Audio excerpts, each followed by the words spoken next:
Shalom.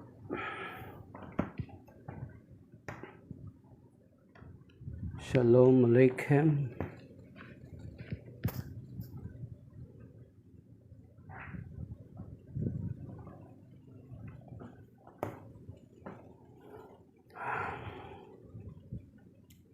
Our Catholic Daily Gospel reading is taken from the Gospel according to St. Luke chapter 9 verses 1 to 6. Glory to you, Lord. He summoned the 12 and gave them power and authority over all demons and to cure diseases. And he sent them to proclaim the kingdom of God and to heal the sick. He said to them, "Take nothing for the journey, neither walking stick, nor sack, nor food, nor money, and let no one take a second tunic. Whatever house you enter, stay there and live from there. And as for those who do not welcome you, when you leave the town, shake the dust from your feet in testimony against them." Then they set out and went from village to village, proclaiming the good news and curing diseases everywhere. The Gospel of the Lord. Praise to you, Lord Jesus Christ. So, makikita natin sa likod ko, ang background is ang St. Joseph Parish sa Cubao po. Sa Cubao po yan. Okay. So, ang Ebanghelyo ngayon, mga kapatid, ay ang pagsusugo ng Panginoong Jesucristo sa 12 niyang mga alagad para ipahayag ang mabuting balita. Ang mabuting balita patungkol sa paghahari ng Diyos. Binigyan sila ng kapangyarihan sa pagpapagaling ng mga karamdaman at pagpapalayas ng masasamang espiritu. And then binilinan sila, "Take nothing for walking stick, nor sack, nor food, nor money, and let no one take a second tunic." Okay. So, kung makikita natin mga kapatid sa kasalukuyan, ang ministeryo na ito ay nagpapatuloy mga kapatid. Kasi kung titingnan natin kahit doon sa Gospel according to St. Matthew, sa tinatawag na Great Commission, doon sa Matthew chapter 28, ito yung during the time na ito yung Ebanghelyo, during the time na nandito yung Panginoong Jesucristo. And then itong pagsusugo na ito ay inulit ng Panginoon doon sa Matthew chapter 28, kung saan inutusan sila na ipahayag ang mabuting balita sa buong daigdig. At itong gawain nito, yung pagpapagaling at pagpapalayas ng demonyo, ay nagpapatuloy sa ating simbahan. Kung makikita natin, meron tayong tinatawag na anointing of the sick. Isang sakramento ng ating simbahan, yung anointing of the sick. So kung makikita natin doon sa ito ay ang basihan nito ay nakalagay doon sa James chapter 5 verses 13 to 16. And then doon sa Mark chapter 6 verse 13. Yan, na ang ministeryong ito ng pagpapagaling, Mark Anthony Coloma, hindi po ako pare. Like ko lang po ako, bro. Pasensya lang po. Do I look like a priest ba? So, makikita natin doon mga kapatid na ang ministeryo ng pagpapagaling ng Panginoon ay nagpapatuloy sa kanyang simbahan. And then itong pagpapalayas ng demonyo ay nagpapatuloy din sa kanyang simbahan. That is why sa Catholic Church, meron tayong tinatawag na mga Catholic exorcist. Dito sa Pilipinas, meron tinatawag tayong Philippine Association of Catholic Exorcists, sapagkat ang demonyo ay patuloy pa ring kumikilos sa ating kapanahunan. Kung if you think na the devil is not working anymore, ay hindi na kumikilos or tila baga wala na ang hindi mo na makikita na kumikilos ang demonyo, ibig sabihin yan, mga kapatid, na ang demonyo ay nagtatagumpay na sa kanyang panukala na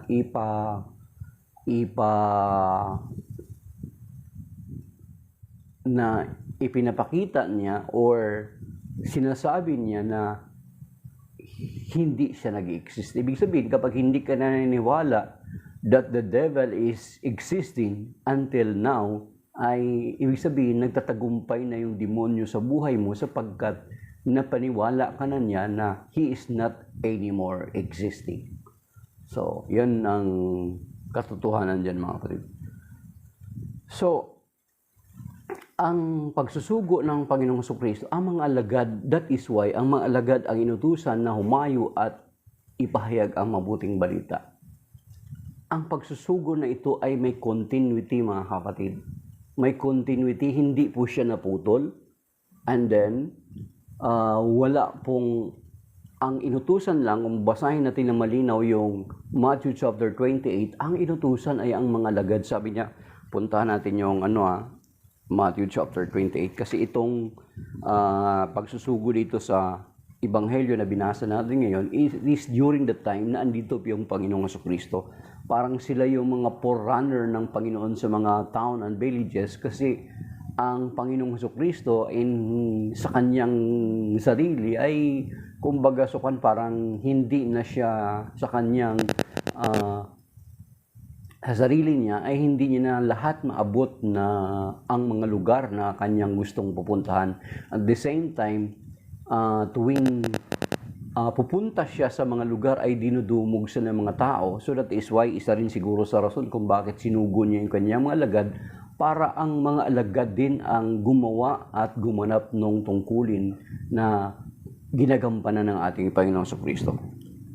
Sabi dito sa Matthew 28, mga kapatid, buksan natin.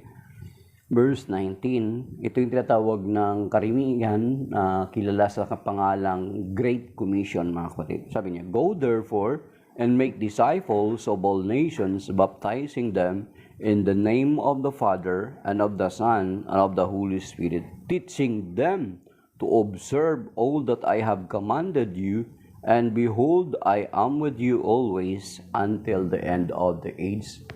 So, ang alagad ang inutusan dito, mga kapatid. Pero, papaano ito nakarating sa atin? Papaano ito nakahabot sa atin?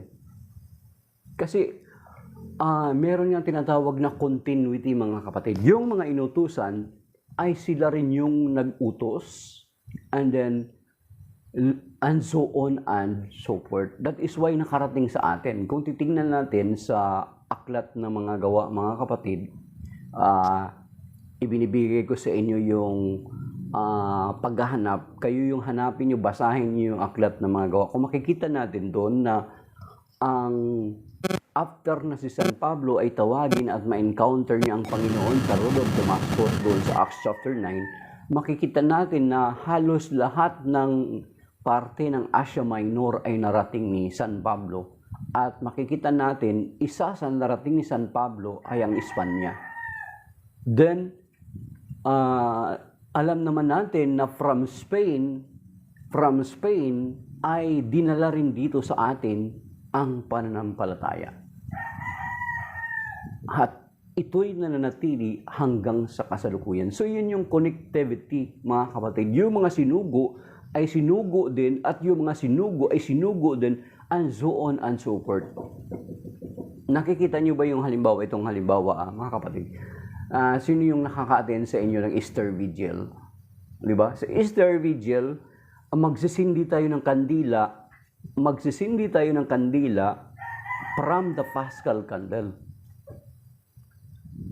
Makikita niyo, 'di ba? Ang gandang seremonya 'yun. Pero ma-realize niyo sana na ganun yung nangyari sa simbahan. 'Di ba? From the Paschal candle, it starts from the Lord, 'di ba? Ang Panginoon naman nag-umpisa eh. 'Di ba? Sa John 11:20 sa John 11:24 ba 'yun? Unless sabi niya channel. Tingnan ko muna mga kapatid kung tama yung pagka-recollection ko. Kasi gusto kong i-relate sa inyo na yung kung bakit paano nakarating dito sa atin. Okay.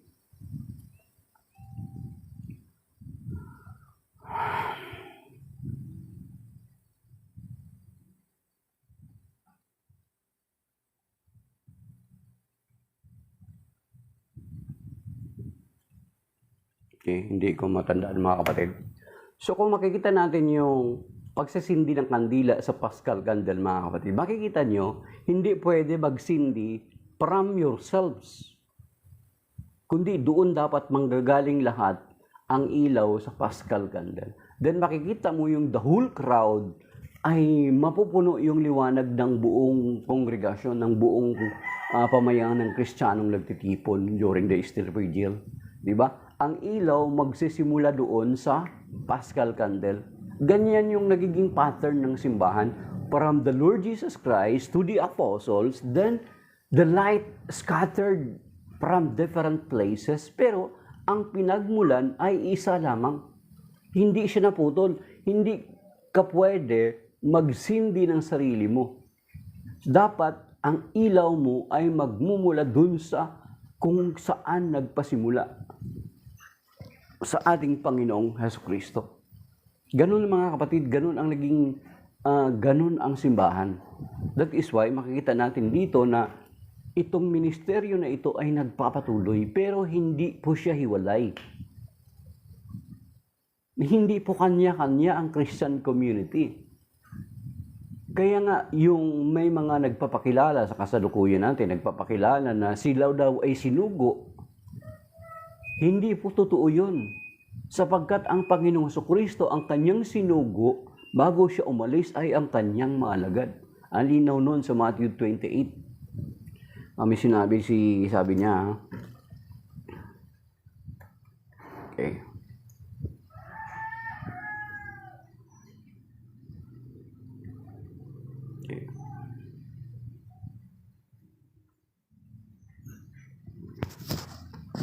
Sige, baba ka. Sige mga kapatid.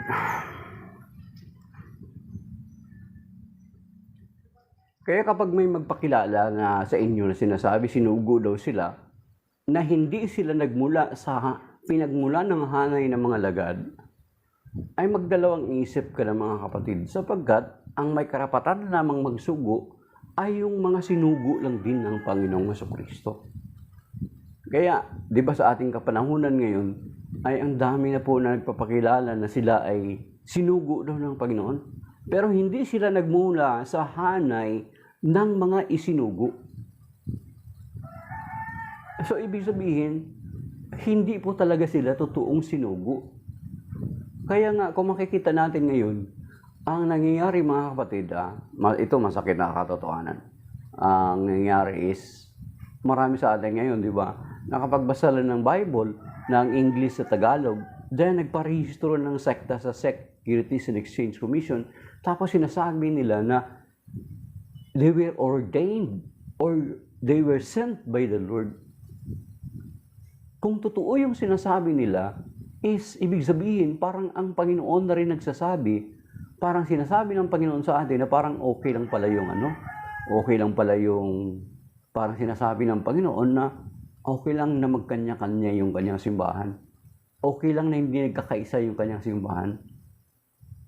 Which is not, mga kapatid. Kasi ito ay magiging labag. Ito ay magiging labag mismo sa salita ng Panginoong Jesucristo. Ito mismo ay kukontra sa kanyang mga sinabi. Mga kapatid. Anong sinasabi, di ba? Sa Matthew 16, very clear naman dun sa sinabi ng Panginoon, sa declaration niya. Sabi niya, I will build my church. Singular. And then kung makikita natin, doon sa John chapter 10 verse 16, sinasabi niya rin doon na magkakaroon ng isang kawan at isang pastol. Hindi niya sinabi doon na magkakaroon ng panibagong kawan at mga panibagong pastol. Hindi po sinabing ganoon. Magkakaroon ng isang kawan at isang pastol, mga kapatid. Then, maging doon sa John chapter 17, na kinikinita na ng Panginoon siguro yung mangyayari sa kanyang simbahan, sa kanyang mga mananampalataya. Di ba? Ano yung pinaka-prayer niya doon sa John 17, di ba? Nanalangin siya sa pagkakaisa ng kanyang mga alagad. So therefore, hindi ang Panginoon ang promotor na magkanya-kanya yung kanyang simbahan. Hindi siya nagsugo ng mga panibago para magpatuloy ng kanyang simbahan sapagkat may isinugo na siya at yung kanyang mga sinugo ay yun yung mga nagsugo din until such time na nakarating sa ating kapanahunan. Kaya tingnan niyo mga kapatid, kahit sa mga naka-attend ng ordination. Di ba? Ang ordination natin may continuity. Yung tatawag, yung nag-ordain sa ating mga pari ay mga obispo. At kung ititrace yung ordination ng bishop, paano siya na-ordain, matitrace din doon sa nag-ordain sa kanya. And then yung nag-ordain sa kanya, matitrace din, and so on and so forth, going backward, matitrace natin that they came from the very apostles. Kaya nga, kahit dito sa atin sa Pilipinas, di ba, yung mga bishop, kahit sa mga probinsya, ang bishop natin, ang nagtatalaga ay ang Santo Papa. Hindi pwede ang CBCP, halimbawa ang CBCP, hindi sila pwede mag-appoint ng isang bishop. Pwede sila mag-suggest sa Santo Papa kung sino pwede assign sa ganong diocese, pero hindi sila pwede ang mag-appoint ng bishop. It must be the Pope. So ganun mga kapatid, hindi niloob ng Panginoon na tayong mga mananampalataya ay magkanya-kanya. Di ba? Ang pagkakanya-kanya ng simbahan, ang pagkakanya-kanya ng mga mananampalataya, hindi plano ng Diyos yan. Kung babasahin natin doon sa John chapter 10 verse 10, makikita natin doon na iyan ay plano ng demonyo. Sabi niya, the thief cometh to steal, to kill, and destroy. Pero ang sabi ng Panginoon, I have come to give life. Sabi niya, ako ay naparito upang magbigay ng buhay na ganap at kasiya-siya. So yung steal and to destroy is gawain ng demonyo. To destroy the unity of the church is gawain ng demonyo. Hindi po yan gawain ng Panginoong Kristo. Huwag nating i-attribute sa Kanya na okay lang sa Kanya na after niya magsugo ng Kanya mga alagad, may mga sinugo pa siya nitong huli. Wala na po mga kapatid. Ang binanggit lamang ng Panginoon kung titingnan natin, whether tanggapin niyo or hindi, makikita natin doon sa Matthew chapter 24, di ba? Ano yung mga darating? Mga bulaang propeta. Malinaw naman yan doon sa Matthew chapter 24, mga kapatid, na maraming mga darating na mga bulaang propeta. Yun yung sinabi niya, hindi siya naghula, hindi siya nagsabi na meron pa uli siyang isusugo ng mga propeta. Sapagkat ang pagsusugo ay ipinagkatiwala niya sa kanya mga lagad na magsugo din.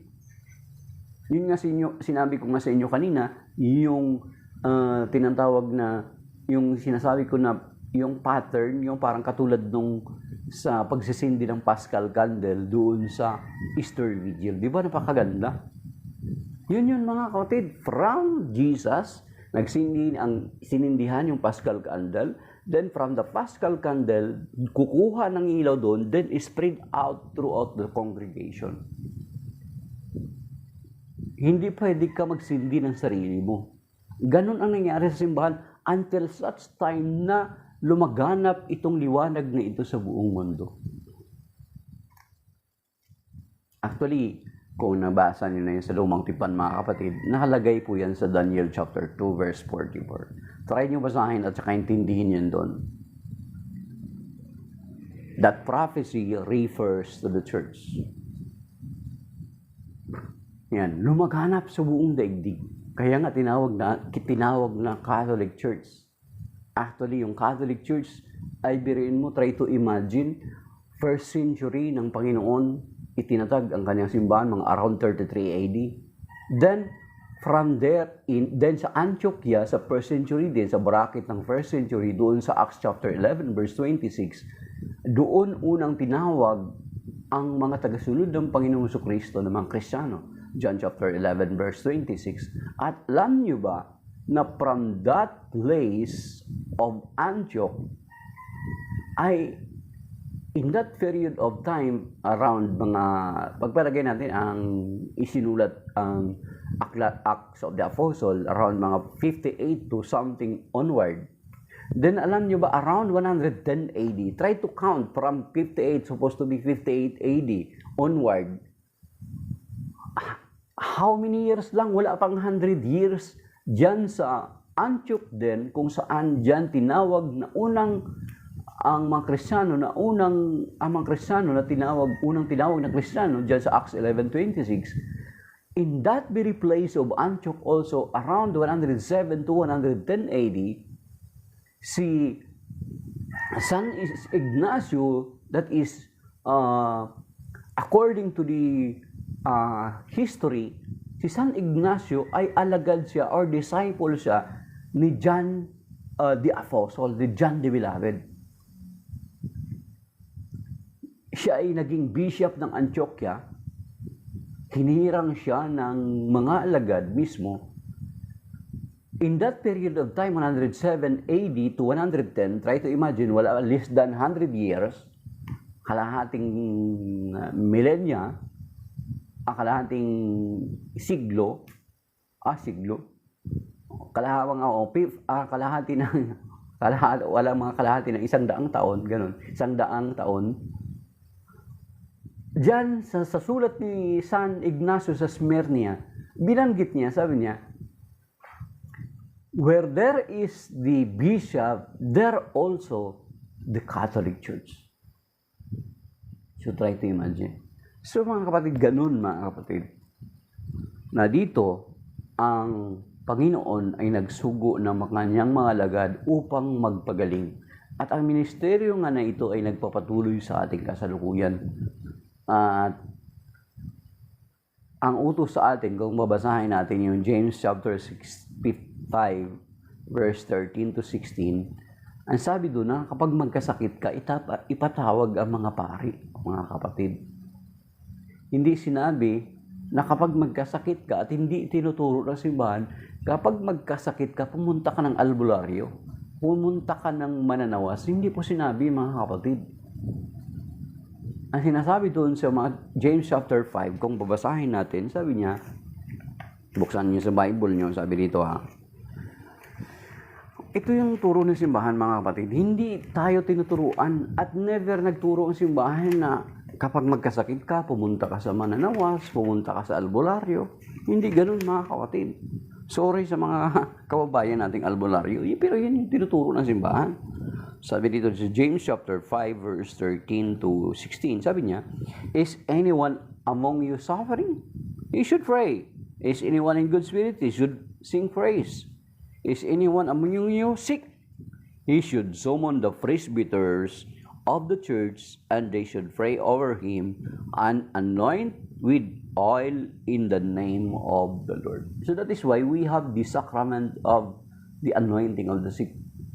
At isang reference pa nito is Mark chapter 6 verse 13, mga kapatid.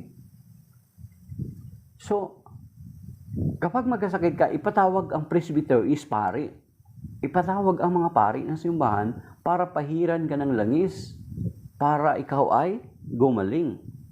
Of course, kapag hindi ka gumaling, ay huwag ka magtampo sa Panginoon. Kasi baka kaya nung anointing ka of the sick, meron na tawag kasi na gradual healing, instant healing. Pero it is in the hand of the Lord. Kasi baka pag pinagaling ka kagyat ng Panginoon instantly, baka bumalik ka uli dun sa dati mong dahilan kung bakit ka nagkasakit at maging masahol pa yung kung bakit ka nagkasakit. That is why kuminsan may gradual na ka-healing. Kasi unang-una, i-deliver ka muna doon. Kailangan makalaya ka muna doon sa rason kung bakit ka nagkasakit. Halimbawa, bisyo, sigarilyo, alak. ikaw nag-instant healing ka, hindi mo pa kayang i-resist kung ano yung dahilan ng pagkakasakit mo. Baka lalo pang maging matindi yung mga bisyo na naging sanhi ng pagkakasakit mo. Okay? And then, ang anointing of the sick, mga kapatid, dapat sana alam din natin to. Hindi ito yung kapag malapit naghihingalo na, saka na lang patawag yung pare, saka ipa-anoint yung may sakit na pamilya natin. Mali na konsepto yun, mali na ideya yun, mga kapatid. Hindi yun na kapag may anointing of the sick, ay mamamatay na siguro. No. Ang purpose nun is for us to be healed. Then kung sakali man na halimbawa in-anointing of the sick ka, after a days or after a week namatay ka, ano na yun? Pinahintulot na ng Panginoon yun. Baka handa ka na. Hinintay mo na lang ni anointing of the sick ka. Ibig sabihin, pag na-anointing of the sick ka, kasi andon yung confession, then after that, i-anointing of the sick ka, then makapag-communion ka. Ibig sabihin, kung namatay ka man, ibig sabihin, handa ka nang humarap sa Panginoon. Pero, ang anointing of the sick, mga kapatid, ay hindi siya ginawa para dun sa mga naghihingalo na. Kundi, kahit malakas ka pa, pwede ka mag-anointing of the sick. Huwag natin isipin na ganun. Yan. Then, although hindi siya sacrament, ito yung part ng healing or sacrament of, sa part ng, yung sa atin, sa simbahan, meron tinatawag tayong mga Catholic exorcist, mga kapatid. Kapag halimbawa may mga instances sa inyong bahay, halimbawa may mga instances sa bahay niyo na parang it seems na hindi niyo maintindihan or maging yung sakit mo na hindi mo maintindihan, wala makita-kita na findings sa mga doktor, maybe that is the time for you to go to an exorcist priest. Huwag kang pumunta ng albularyo, mga kapatid. Kasi sa pagpunta mo ng albularyo ay lalong mong binibigyan ng opening or entry point ang demonyo sa buhay mo. Kailangan kung sa tingin mo na hindi mo maintindihan yung sakit mo, wala makita na findings ng doktor, then you need to go to an exorcist. That is why ito nagpapatuloy ito, mga kapatid. Ito, you need to go to the exorcist. Huwag doon sa mga albularyo. Once na pumunta ka sa albularyo, sa mga mananawas, you are ginagawa mo or binubuksan mo ang pintuan para sa demonyo sa buhay mo. So we need an exorcist, mga kapatid. Doon tayo pumunta. Huwag sa albularyo. Kasi kung pumunta ka sa albularyo, lalo kang nagkakasala. At ayon sa official teaching sa simbahan natin, nabanggit ko na to several times at patuloy kong binabanggit, doon sa Catechism paragraph number 2116 at saka number 2117, try nyo basahin. Kahit sa Google, tingnan nyo. CCC 2116 and CCC 2117. And then doon sa summary niya sa 2138. Basahin nyo yan. Yan yung official teaching sa simbahan. Na once na pumupunta ka doon, ay binibigyan mo ng entry point ang demonyo sa buhay mo. At lalong nagiging masahol. Kaya tingnan niyo yung mga kaso na nilalapit kina Father Darwin Gitgano, kina Brother Wendell Talibong. Yun yung mga experiences na yan, mga kapatid. Pakinggan nyo kahit kay Father Jose Sequeia. Kung hindi kayo naniniwala sa akin, try to read the book of Father Jose Sequeia. Marami na siyang volume ng book niya, yung Exorcist. Exorcist na book. Hanapin nyo sa St. Paul Bookstore. May volume 1, may hanggang volume 5 na yata ngayon. So, makikita nyo yan doon. So, kapag may mga instances sa bahay nyo na parang it seems mga hindi mapaliwanag, may mga nagkumikilos na mga object, may mga nakikita ka, or ano pa man, you need to go to an exorcist. Kasi sigurado yan, may ginawa ka or may mga entry point ka na binuksan para sa demonyo. Sinasabi doon nga sa James, Ephesians chapter 4, verse 27, sabi niya, do not give an inch to the devil. Huwag nating bigyan ng inch, puwang, foothold, sa ibang translation, room. Pero once na nagkukonsulta tayo sa mga horoscope, sa mga mananawa, sa mga espiritista, sa mga manghuhula, we are giving an opening to the devil. At kapag nakapasok na siya sa buhay mo, that is why na hindi mo maintindihan na parang nagkalit-silit na yung buhay mo. It is because of you. Mga kapatid, kakagawan din po natin. So, makita natin sa Ebanghelyo na ang Panginoon ay nagsugo para magpalayas ng demonyo. And then in this ministry continues until now, mga kapatid. At ang may authority lang yan, ang mga magulang, mga kapatid, ay may authority over their children. So, kaya malalaman niyan kung try nyo isundan ang in-encourage ko kayo, hindi ko i-dig-differ yan. Sundan nyo si Father Darwin Gitgano or magbili kayo ng aklat ni Father Jose Sequia, yung Exorcist book sa St. Paul. Kasi baka yung mga nangyayari ngayon, makikita ninyo ngayon sa mga anak nyo, kayo ng mga magulang, you can pray for their deliverance kasi may authority kayo. But make sure you are in the state of grace as a parents. Yan. Isa pa ngayon, mga kapatid, kayo ng mga magulang, just ngayon lang madaling araw, nakakita ako, candy. Alam mo anong design? Evil eye design. Hallelujah. Try to imagine yung candy, evil eye design, then lulunukin ng anak mo. Yun yung mapapabayaan mo, bibili siya ng candy sa mga store, tapos ang design ng candy, evil eye.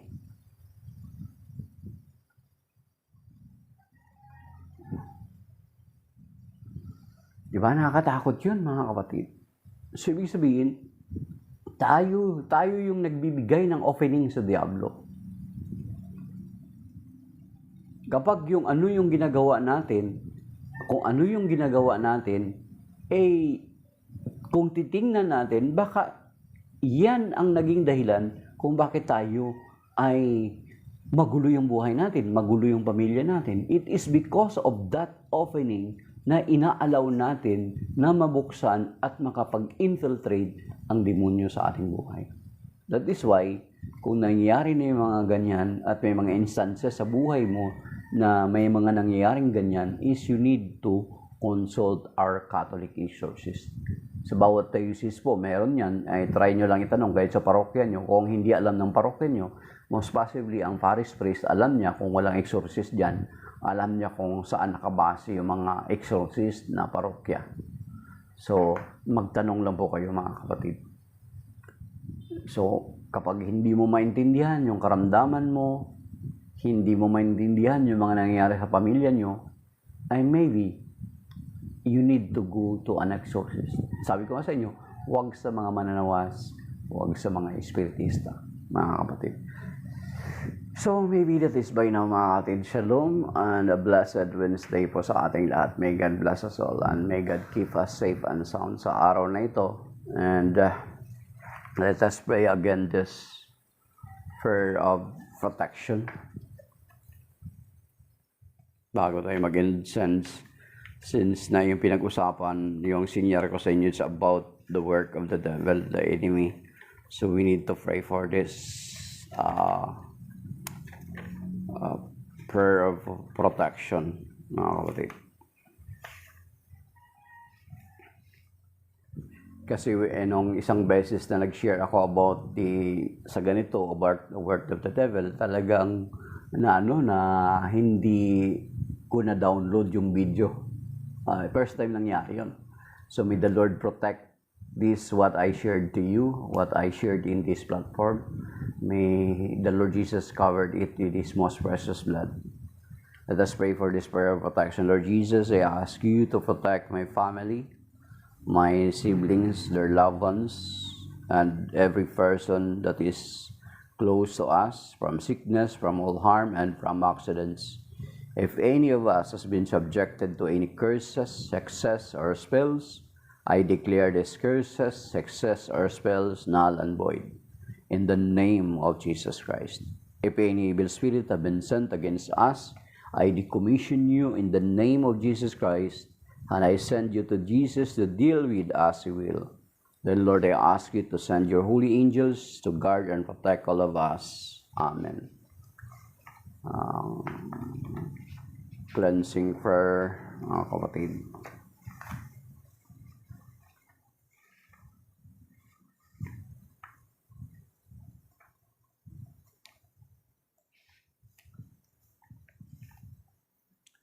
Heavenly Father, in the name of Jesus Christ, our Lord and Savior, by the power of the Holy Spirit, we pray that the cleansing power of the precious blood of your Son come upon us right now. Purify us and wash us clean with the blood of Jesus from the top of our heads down to the very soles of our feet. Let this blood penetrate the very marrow of our bones to cleanse us from any entanglement from whatever spirit we have come in contact with during the course of our intercession.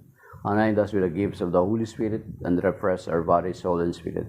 And may the sign of your holy cross drive away all evil spirit from us. In the name of the Father, the Son, and the Holy Spirit. Amen. So, shalom. That is by now, mga kapatid. And may God bless us all. Now, signing off. Salamat po sa mga nag-like at sa dalawang nag-share at sa mga nanood at sa mga nag-tap ng screen.